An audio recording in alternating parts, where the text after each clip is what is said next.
Hey you guys, welcome back to another installment of Snapping Skincare, also known as Clean Skin Dirty Deeds. This week we will be talking all about the case of Sharee Miller and her crazy double life. Crazy. I've never heard or seen anything like it. If you want to hear all about the case of Sharee Miller, make sure you grab your skincare, your wine, whatever self-care you need to grab, sit on down and stay tuned.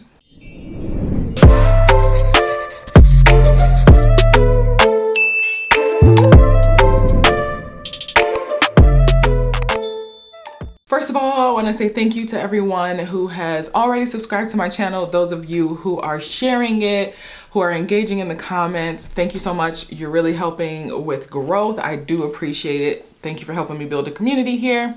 Also, for those of you who are just now finding my channel, hey sis, hey sir, please make sure that you do subscribe if you do enjoy the content here. Also, make sure that you hop in those comments. We love to have engaging conversations. I'm usually in there with you guys chatting as well. So make sure you hop in on those conversations. Make sure you like the video as well. And make sure you hit that notification bell so that you get notified whenever I post new content. Also, this week we are sponsored, y'all. This week we are sponsored by none other than Kinder Beauty. I have always loved this brand, loved this beauty box itself. For those of you who don't know what Kinder Beauty box is, it is a beauty box that features clean, vegan, non-cruelty brands of beauty and makeup. So if you're into that type of thing, if you have sensitive skin especially, this is the perfect beauty box for you. So they sent me a lovely box to try out their favorite clean skin products.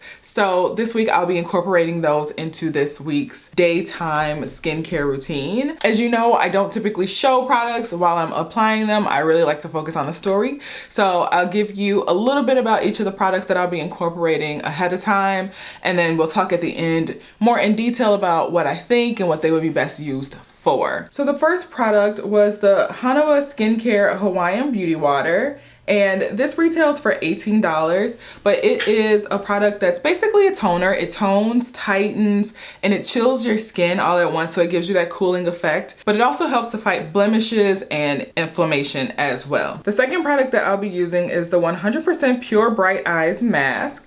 And these each retail for $7 a pair. Now, these are caffeinated eye masks, and what's cool about these is they stay on your skin until your skin soaks up all of the moisture that is in each of these eye masks, and then they're ready to come off. So I always thought that was pretty cool. I've used these before, but they basically are really good at depuffing, brightening, and hydrating your under eye area. Now, the next product that I received is actually from one of my very favorite clean skincare brands, and this is Earth Harbor, and this is their Mermaid milk. This retails for $52, and it contains spirulina, matcha, and also hyaluronic acid. So this helps to reduce redness. It helps to hydrate your skin and also lock in the hydration in your skin. And it also helps to boost radiance as well. The next product that they sent me, and it's more for a nighttime routine, but I'll speak about it towards the end as well, is the Dirty Lamb Ultra Night Serum. This also retails for $52, but this is full of antioxidants, full of fatty acid oils that really help to hydrate your skin. You're supposed to just apply a few drops, even if you have oily skin, yes, because it helps to soothe your skin. It helps to nourish and hydrate your skin while you sleep overnight. It's also supposed to help to soothe and calm the skin as you sleep. Now, they also sent this cute little scrunchie as well, and this is from Moonlit Skincare, and this is a bamboo silk scrunchie, and it retails for $10 each. And these scrunchies are perfect for mitigating hair breakage when you're trying to pull your hair up, and also, you know, to pull your hair out of the way when you're applying your skincare. So that was everything that was included in my beautiful Kinder Beauty box. And if you guys are interested in checking them out, I do have a code to get 50% off of your first box if you use the code down below. It's also in the description box, but it's BusyBrittany50 and you'll get 50% off your first box. Now let's hop into today's story and skincare routine. Sharee Miller was born on October 13th of 1971, and she was said to have been a very beautiful girl. She was also a very wild girl. In fact, she was on her own by age 16, and she had been married with her first child by the age of 19. Now, Sheree would go on to have 2 more children and 2 more marriages that did not last, but it was said that her second husband was probably the worst of the 3. So her second husband was actually convicted of second-degree child abuse when he hit their child that they had together so hard that it caused skull fractures, and was also accused of sexually abusing her older child, but the charges were dropped in that case for not having enough evidence. After all of this has taken place, around 1997, by the time she's about 26 years old, again, she's had 3 kids, 3 failed marriages, and I'm not here to judge. Nothing wrong with that. That's your journey, sis. But it was hard for her. It was really hard for Sheree. So she felt like she was in desperate need of stability, both for herself and for her children. And that's where Bruce Miller comes along. Bruce and Sheree met when Sheree had walked into Bruce's salvage yard, and Bruce was looking to hire someone to help manage inventory on these newfangled computers at the time. And Sheree happened to have some computer knowledge and was kind of showing him how to input his car inventory for his salvage yard into a computer to manage that. So it ended up being kind of a perfect match, and she worked from there, and they ended up dating shortly after. Now, they were said to be complete opposites, but also pretty perfect matches for each other. Bruce was much more of a quiet type guy, more of a homebody, liked to be in bed by 8, 9 o'clock kind of guy. He loved to work on cars. That was his thing. And Sheree, on the other hand, wanted to be more of a socialite. She liked to go out. She liked to hang out with friends, do karaoke at bars. That was kind of her thing. But they did have some things in common. They both liked dancing. They both liked country music. So it seemed like the perfect balance. And they also had both been divorced 3 times. Now, Bruce was a very, very nice guy. Everyone that knew him loved him, according to family and friends. He really enjoyed helping people that needed to be helped. So this was perfect for Sheree. She wanted someone who was a protector for her and her family, someone who would be a provider, and someone who was stable and a hard worker.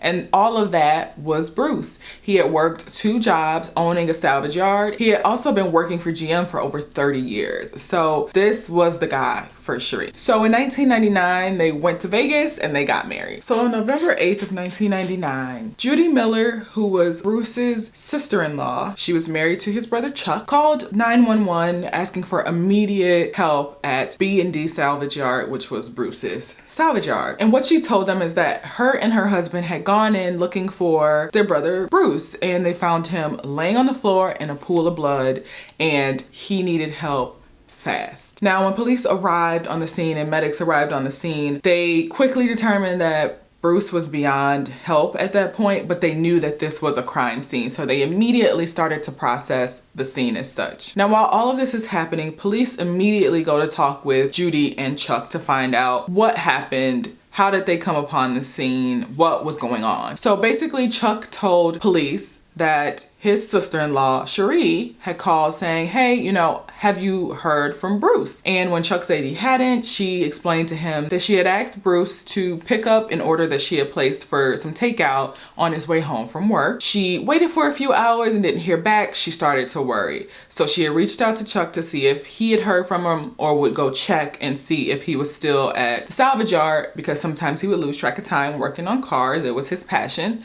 So she just wanted him to check and see what was going on. So Chuck agreed to go check at the salvage yard. So he and his wife Judy both got in the truck and went to go check.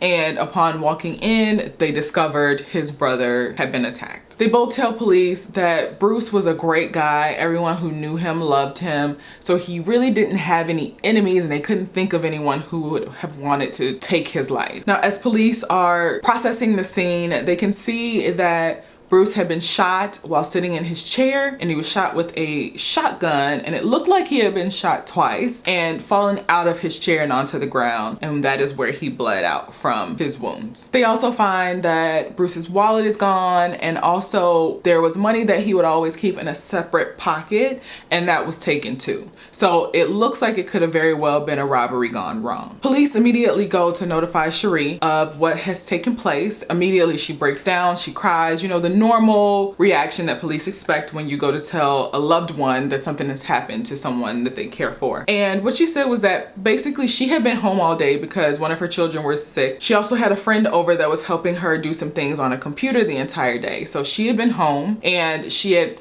reached out to Bruce in the evening and asked him to go pick up a pizza that she had ordered. He was supposed to pick it up on his way home and bring it home for them to have dinner together. Now, this was at about 6 o'clock in the evening that she said she spoke to him. She said around 8 o'clock, he still had not come home, and that's when she had reached out to his brother Chuck to see if they had heard from him or if they could go and check and see if everything was okay at the salvage yard. Now, after talking with Sharee, police do confirm her alibi with the friend that was there with her the entire day, but they keep digging because a lot of times y'all know that it's the closest one to the person that has passed away, unfortunately, that is the cause of all of this in the first place. So police do some digging. They check to see if maybe she was the beneficiary on any of his benefits or his insurance policies, and they had only been married for about 7 months, and it wasn't long enough for Bruce to have changed over all of his benefits and his insurance policies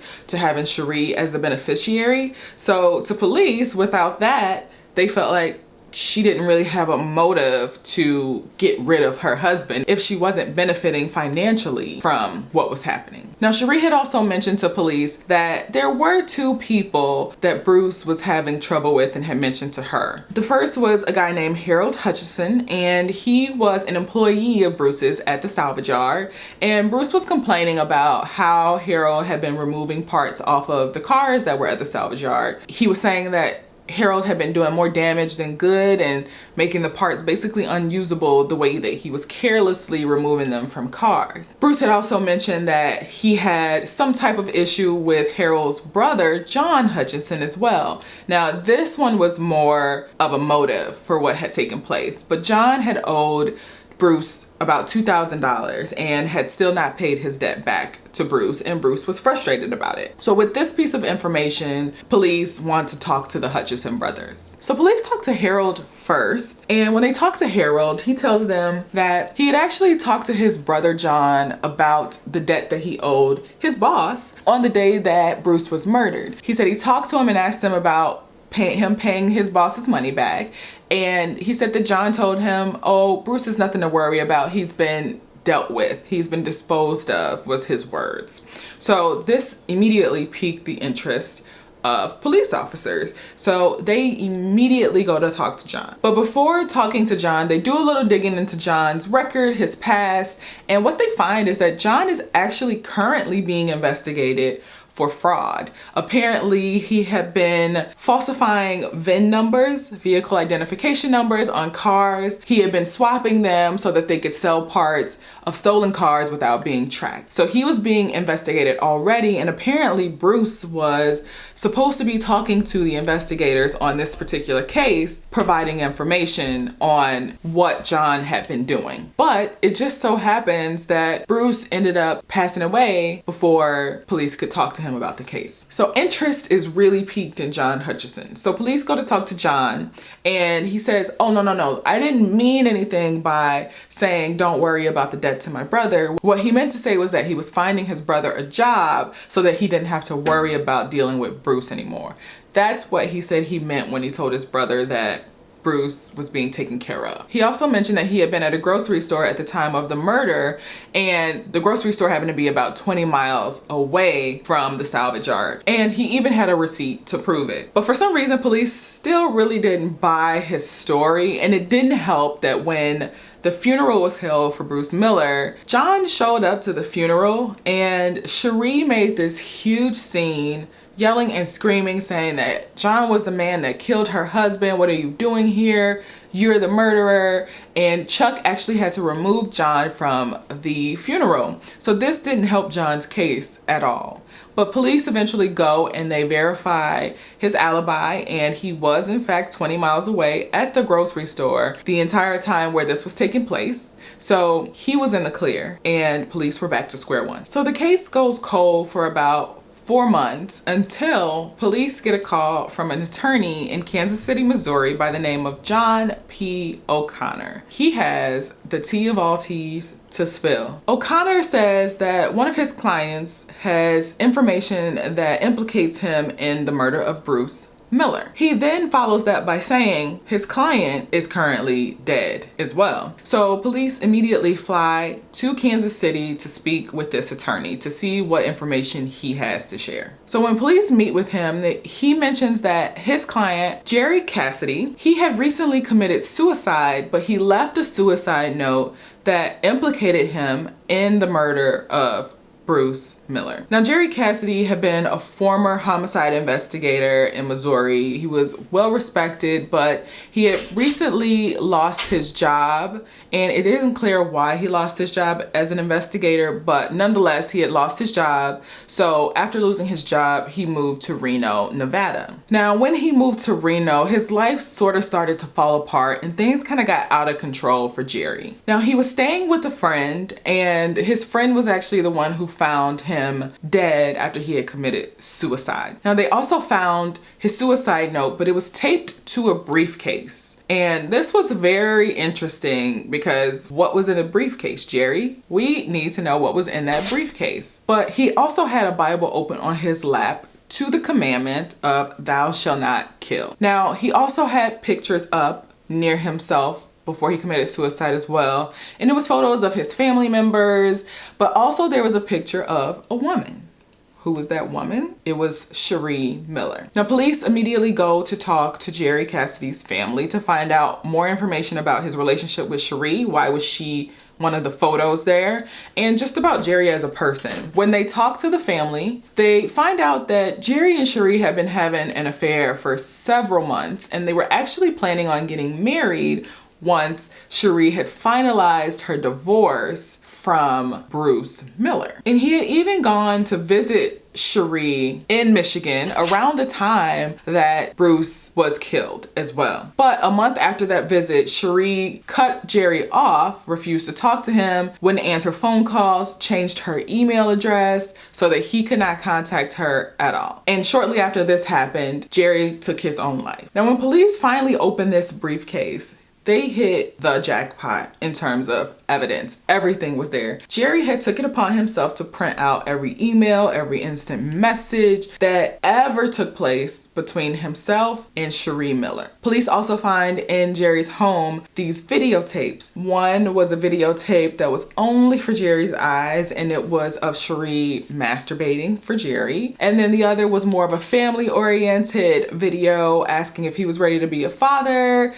and that sort of thing. So a ton of evidence was located at Jerry's home. But what they find from the printouts is that just a few months after Sheree and Bruce got married, Sheree was on chat rooms looking for some action. She ended up finding Jerry in one of the chat rooms, and they pretty much hit the ground running from there. They started to exchange pictures and, racy texts and IMs, and it grew really quickly. And she was selling Mary Kay at the time, so she was supposed to be going to Reno, at least what she told Bruce, for a convention for Mary Kay, but she ended up going to Reno to meet Jerry in person.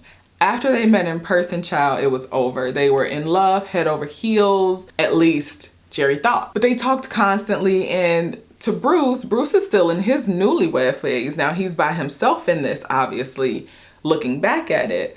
But at the time, he thought that they were still deeply in love, he and Sheree. There was also evidence of Sheree lying, and I mean lying on Bruce. Jerry had told her, just leave Bruce. It's not that difficult. Get a divorce, leave, and we can be together. And she would tell Jerry that, oh, it's not that easy. Bruce is the leader of a mafia, and he was running this big criminal enterprise where they were counterfeiting money, and she would never be allowed to leave Bruce. Like, what?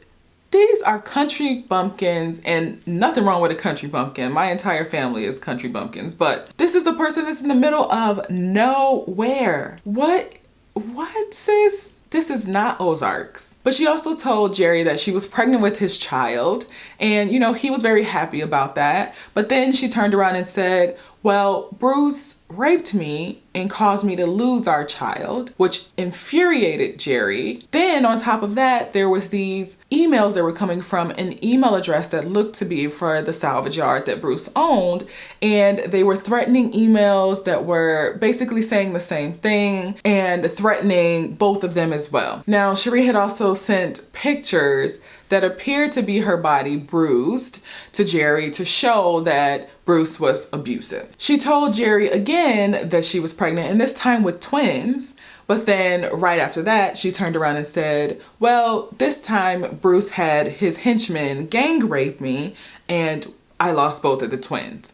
So again, infuriating Jerry. These are his children that are being lost. But what Jerry didn't know is that Sharee Miller had her tubes tied. There were no children. After police find this treasure trove of information, they decide that it's time to talk to Sharee again. And this time they do it very strategically. So they bring her in and initially don't mention anything about Jerry or any of that. And they ask her, can you tell us how your marriage was with Bruce once again? We just want to get a clear understanding of how the marriage was. And she says that everything was beautiful and they were a week away from having him formally and legally adopt her 3 children. Everything was perfect. They ask her, were there any issues at all? No, emphatically, no issues. So then they ask her if she's ever traveled to Reno, Nevada. And she says, well, yes, I've traveled to Reno before. And they follow up by asking her, so in Reno, did you ever meet a guy named Jerry Cassidy? And her response is, I've met a lot of people while I was at Reno. So yes, I may have met him before, but I'm not specifically familiar with his name. Then she goes on to deny ever having any type of physical affair with him. She says that she may have met him in a chat room, but she never had a physical affair with him. But after pressing, she finally admits that she was having an online affair with him, which is different from a physical affair with him, according to Sheree. But she denied ever telling Jerry that Bruce had abused her or sending Jerry any photos that showed her body with bruises on it, indicating the abuse. She also went on to say that online relationships and online affairs aren't real. It's all just make-believe to her. So she had no qualms about it. They also go over some financial details that they found out. So although he had not necessarily changed her name to be beneficiary for some of these financial things, she did end up getting $50,000 in life insurance payout. And she was also in the process of selling Bruce's business and liquidating all of those assets. She was also collecting $2,400 a month of Bruce's Social Security, and she got about $50,000 from his retirement as well. So $200,000 or so was the payout for Sharee Miller. Now, after all of this is confirmed and she says, yes, I got all that money, they finally confront her with all of the evidence, everything that was found at Jerry's house, the briefcase, all of that. And again, she goes into none of this was real. This was all a game. Online is not real life. And of course, she denied being involved in Bruce's murder in any way. She denied knowing of a plan to get rid of Bruce as well. They then tell her, sis, we got the printouts, we got receipts.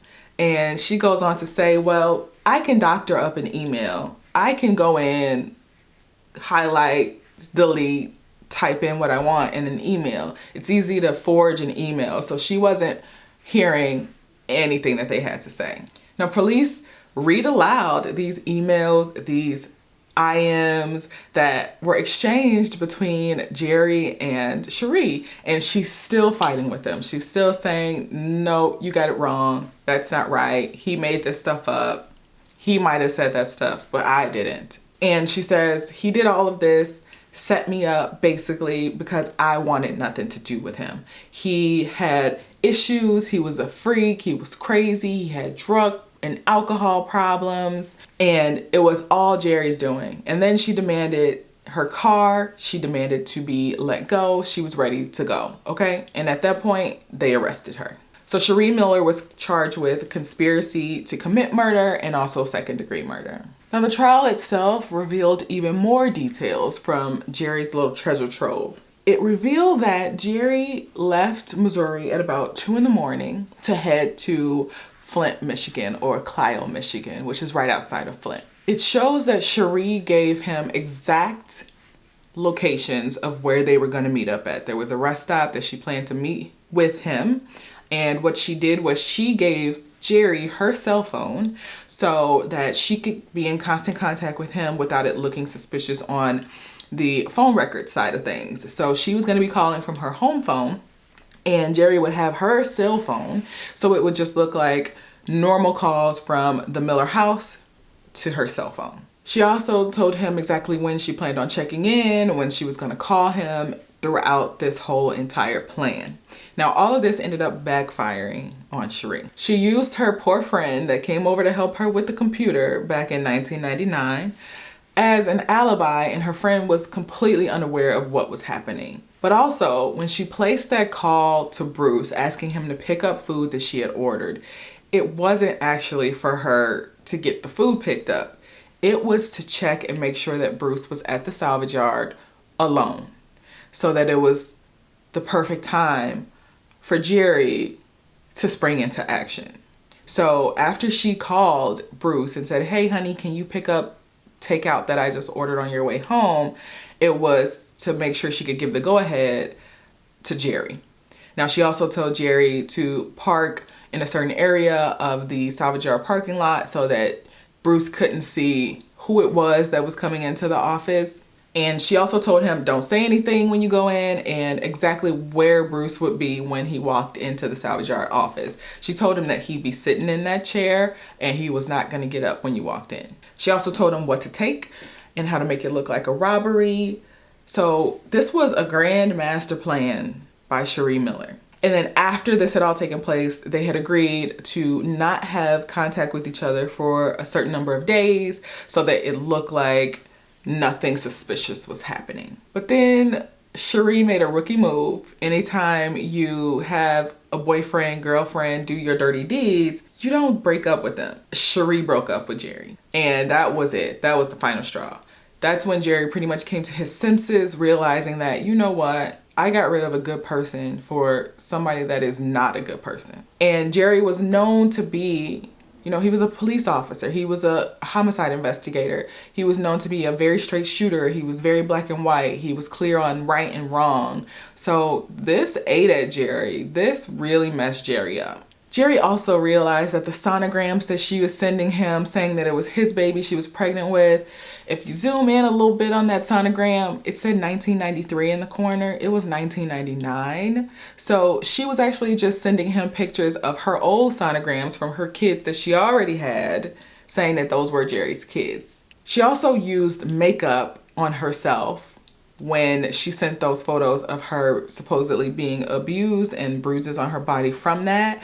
It was just makeup. So he just couldn't live with knowing that he had done something so horrible, and that is why he ended up taking his own life. But on December 22nd of 2000, as a wonderful Christmas gift to Sharee Miller, she was convicted of conspiracy to commit murder and also second-degree murder. And on January 29th of 2001, she got life plus at least 54 years, 54 to 81 years, with no possibility of parole. So Merry Christmas and Happy New Year. But y'all, that is not the end of this case. In 2007, Sharee Miller was diagnosed with PTSD from trauma that essentially she had caused herself, it sounds like.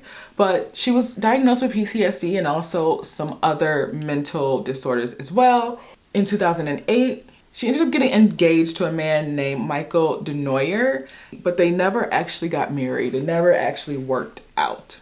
But on July 16th of 2009, a judge actually ordered that Sharee Miller deserved a new trial and that she should be released on bond immediately. The judge had found that Jerry Cassidy's suicide note should not have been let into the trial as evidence because he could not be cross-examined for that testimony. But right before she was let out on bond, the very next day, police rearrested her for charges for this new trial that she was supposed to be getting. And she was held in prison for a couple of extra days. But 2 weeks later, she was let out on bond. And while she was out on bond, she was doing things like joining Facebook and interacting on the socials. And Facebook was not having it. So they actually temporarily disabled her account so that she could not be on the socials, because we saw where they got her last time. But basically, the courts went back and forth for a number of years while this woman was out on bond, just living a normal life, claiming all types of innocence and saying that God saw through it all. But eventually in August of 2012, Sharee's original verdict was reinstated, her conviction was reinstated, and her bond was revoked. So she was thrown back in prison. And the suicide note was allowed back into evidence in her case. So all of this took place, and then 2 years later, the decision to revoke bond and to reinstate her conviction was reaffirmed. Now, after all of this, after years and years and years and years of wasting taxpayers' money, our time, in 2016, she decides that she's gonna write a letter to the judge who originally convicted her and finally confess that she was the mastermind behind this. She allowed all of this to happen. She even said specifically that it happened because of her lies that she told another man that she allowed someone else to believe, and she basically orchestrated all of this. But she couldn't put all the blame on herself, obviously, because she blamed 3 of her prior attorneys, saying that she tried to tell them that she was guilty this whole time. She tried to tell them, but they wouldn't allow her to plead guilty and admit her guilt, which they all vehemently denied. And the thing about that claim is it's strange for me because there's posts and comments and writings from her while she was out on bond. And it was saying she was innocent. She's so glad that, the truth came out and God saw through it all. But I thought you said you were trying to proclaim your guilt this entire time. Which one is it, sis? You can't be both. You can't play both sides. Which one? But that is the case of Sharee Miller. She is currently still in prison, where she will be for the rest of her natural life. Her mother took custody of her 3 children, and I'm assuming they are pretty much adults at this point, but at least they had their grandmother to take care of them. I also hope that they got the help that they needed for what was going on in their family life, because we know those children needed therapy and some prayer. So hopefully they got the healing that they needed, as well as the Miller family. And I want to hear what you guys think. I want to hear what you guys think in those comments down below about this crazy, crazy story. This is probably the most bananas, double life, online affair story that I have probably heard in a long time. But I want to hear what you guys think. And I always got to finish off my daytime skincare routine with a daily fragrance. And this week we are going to be rocking our brand new Black Opium Illicit Green fragrance. And this is from YSL. And I really love this fragrance. It's a slightly fresher take on the original Black Opium. It does smell very similar, but there's some slightly different notes that I really, really do enjoy in this one. If you've tried this one, let me know what you guys think. I like it so far. And then finally, I wanted to share my thoughts on the beauty box items that we incorporated into our skincare routine this week. So again, that first product was the Hawaiian Beauty Water. And this was a toner spray. It is a spray. It is supposed to tighten, tone, and cool at the same time. And I wasn't the biggest fan of this product. This product, it did cool initially, but then I felt some warmth on my skin afterwards. Then it felt a bit sticky. So I don't know if I sprayed too much. I may try it one more time just to see if I get the same results. But it felt a bit sticky, a bit tacky on my skin afterwards. And I typically like to use a much more hydrating toner, but this one was nice to try. It does smell really, really good. I will try it one more time with the lighter hand and see if it's less sticky. But yeah, that was the toner spray. And then the eye masks, if you've seen some of my other videos, I've tried those eye masks before and I really, really do enjoy them. You can tell that they start to move and kind of fall off when the hydration soaks into your skin. So I love that it gives you a sign that, hey sis, we've completed our mission under the eye, okay?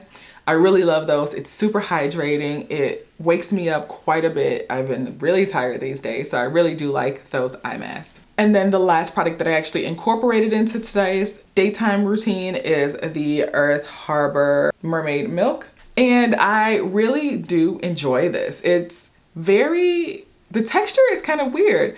It feels like when I rub it together initially and first put it on my skin, it feels a lot like that water texture. I use the Tatcha water essence quite a bit, and it feels like that same type of texture on my skin initially, where it feels very fluid.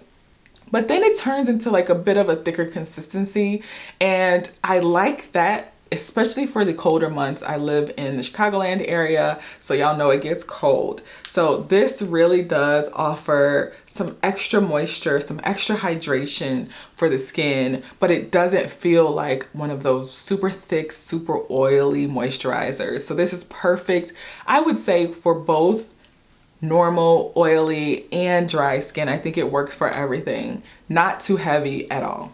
And it has a great natural smell to it. Now, I wanted to talk a little bit about the Ultra Night Serum from Dirty Lamb. And I did not use it in today's skincare routine because it is a night serum and we are doing a daytime routine. But I did want to show you guys quickly kind of the texture of it and how quickly it absorbs into the skin. So just a few drops, but if you rub that in, it absorbs very quickly into the skin. It doesn't leave your skin feeling greasy, oily, and that's one of the biggest fears of using a face oil, especially if you have oily skin. You don't want something that's gonna sit on the skin and clog pores. You want something that's gonna be light and absorbs quickly, but still does the job. And this definitely does a great job of that. As you can see, there is no like oily residue. It looks hydrated, but not oily or greasy in any way. And I really love that. I like also that it's a nighttime face oil. So you know you're waking up the next morning to wash your face. So it's not gonna sit on your face all day. It's not going to stay too long on the skin. You're going to be washing it off in a few hours. So I really like that it is a nighttime face oil, and I will definitely be incorporating it into my nighttime routine. Let me know if you've tried any of these products that I received today from Kinder Beauty box. Thank you, Kinder Beauty, for sending me this lovely, lovely faves box. I really enjoyed using these products today, and I'm really happy. I think I found me a new facial moisturizer, but I am really happy for the products that I received. Again, guys, if you want to check out Kinder Beauty, make sure you check out the link below. Also, make sure you use my special code that gets you 50% off your first box, and that is BusyBrittany50. Don't forget it. Check them out, guys. Let me know your thoughts if you've been subscribed to Kinder Beauty before, or if you tried any of these products. I'd be interested in hearing them. Otherwise, guys, it's been fun. It's been real. Until next time, love you guys. Bye.